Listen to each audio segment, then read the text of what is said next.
Un jeu au dîner par un espion anonyme. Avant-propos d'éditeur, l'histoire de cette lettre est presque aussi intéressante et sinistre que le récit qu'elle rapporte. La lettre originale adressée au mystérieux Donain fut retranscrite et se mit à circuler dans les terres cendres de Vardenfell il y a quelques mois. Un exemplaire finit par parvenir au palais du prince Yalu L7 à l'extérieur d'Almalexia.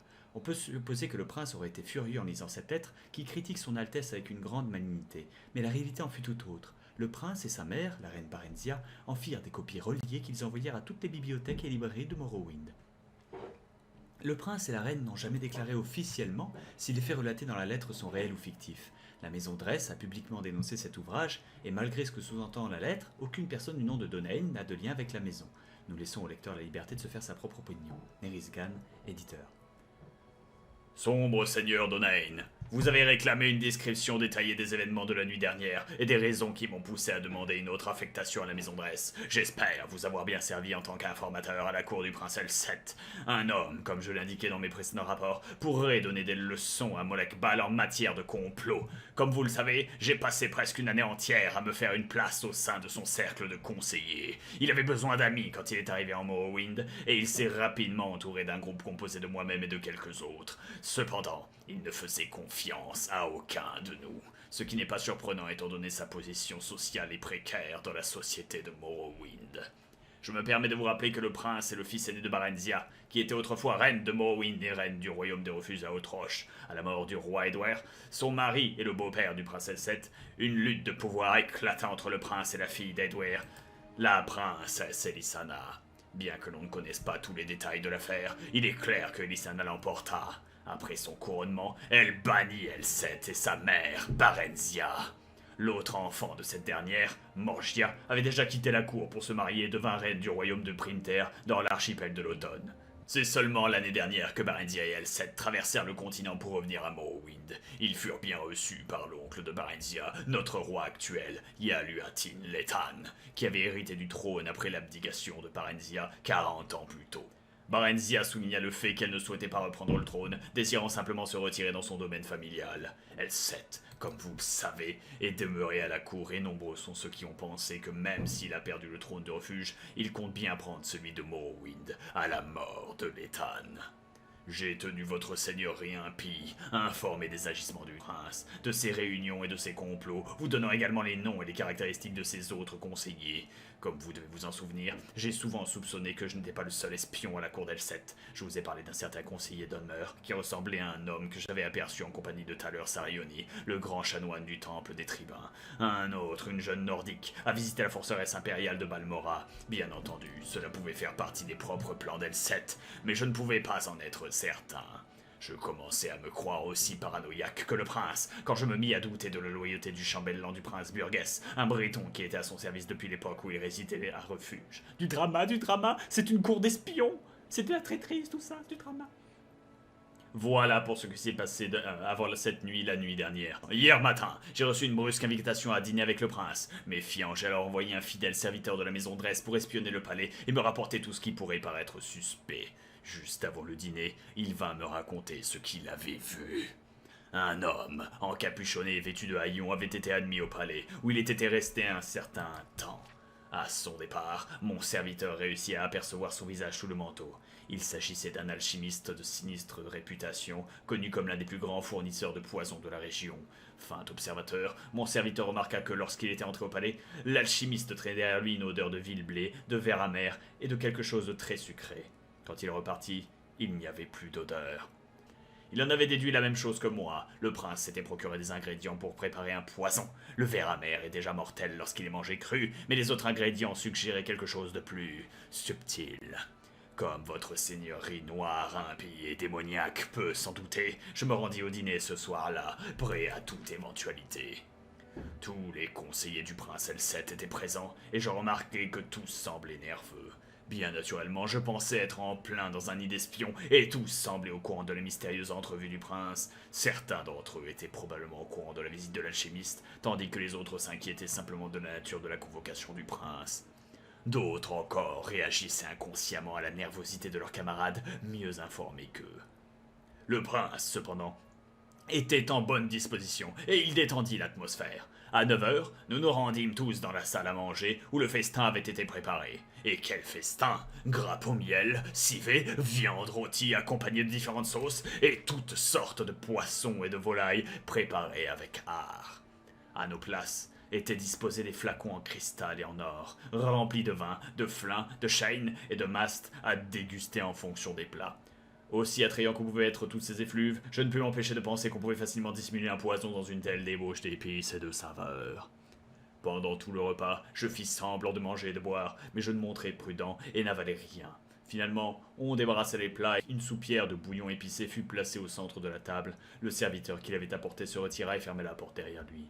« Quelle odeur divine, mon prince !» dit Colgar, la nordique. « Mais je ne peux plus rien avaler. » Votre Altesse, ajoutai-je sur un ton faussement amical, feignant une légère ivresse, vous savez que tout le monde à cette table mourrait sans hésitation pour vous permettre de vous asseoir sur le trône de Morrowind.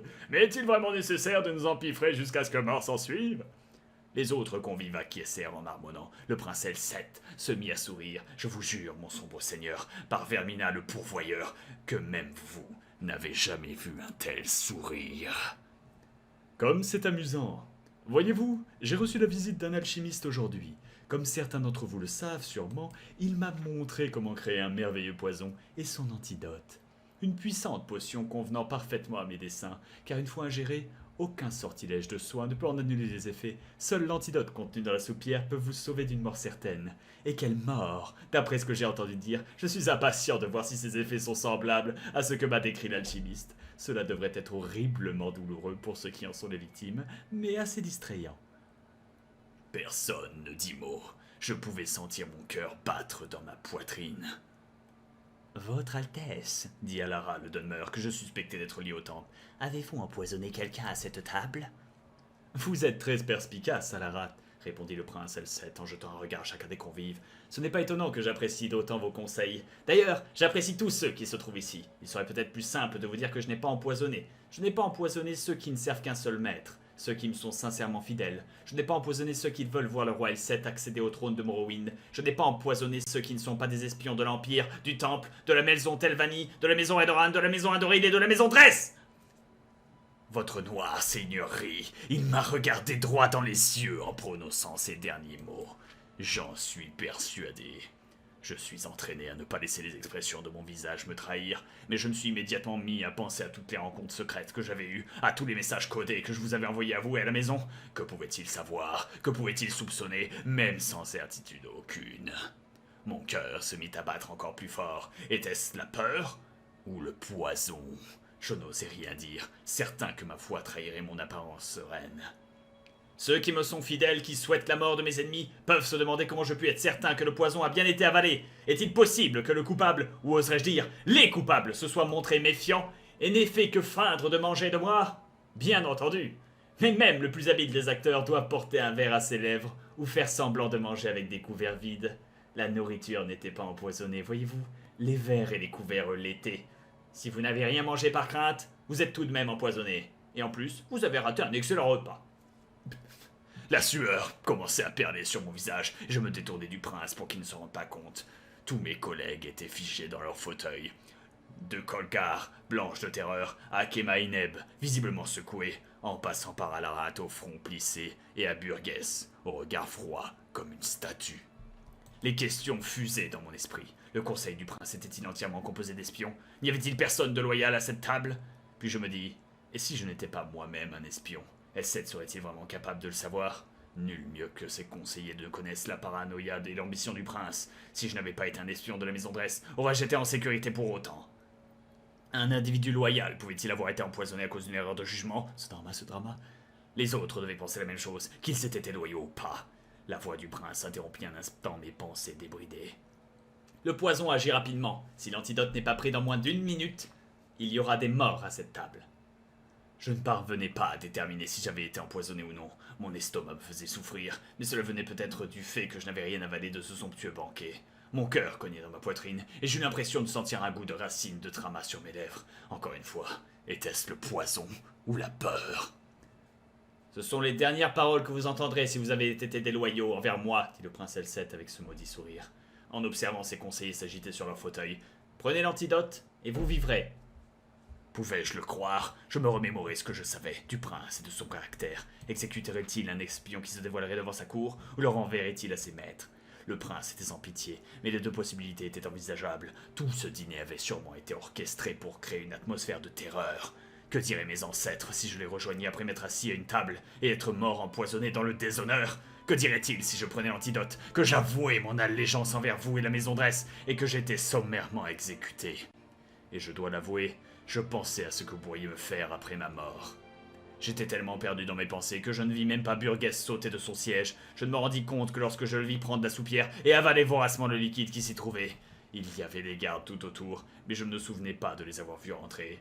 « Burgess, dit le prince Elset, souriant toujours, vous avez passé quelque temps à la porte des âmes, maison Redoran ?»« Vous ne le saviez pas ?» répliqua Burgess en éclatant d'un rire amer. Je ne travaille pas pour une maison, mais pour votre belle-sœur, la reine de refuge. Je l'ai toujours servie. Paracatoche, vous m'avez empoisonné parce que vous pensiez que je travaillais pour une bande de maudits elfes noirs? Plus ou moins, répondit le prince. Je ne savais pas pour qui vous travailliez, je n'étais même pas certain que vous étiez un espion. Mais là où vous avez tort, c'est en m'accusant de vous avoir empoisonné. Vous l'avez fait vous-même, en buvant à la soupière. Votre noir, seigneurie, je préfère vous épargner les détails de la mort de Burgess. Je sais que vous avez vu beaucoup de choses au cours de votre très longue existence, mais croyez-moi, mieux vaut que vous ne sachiez pas comment il périt.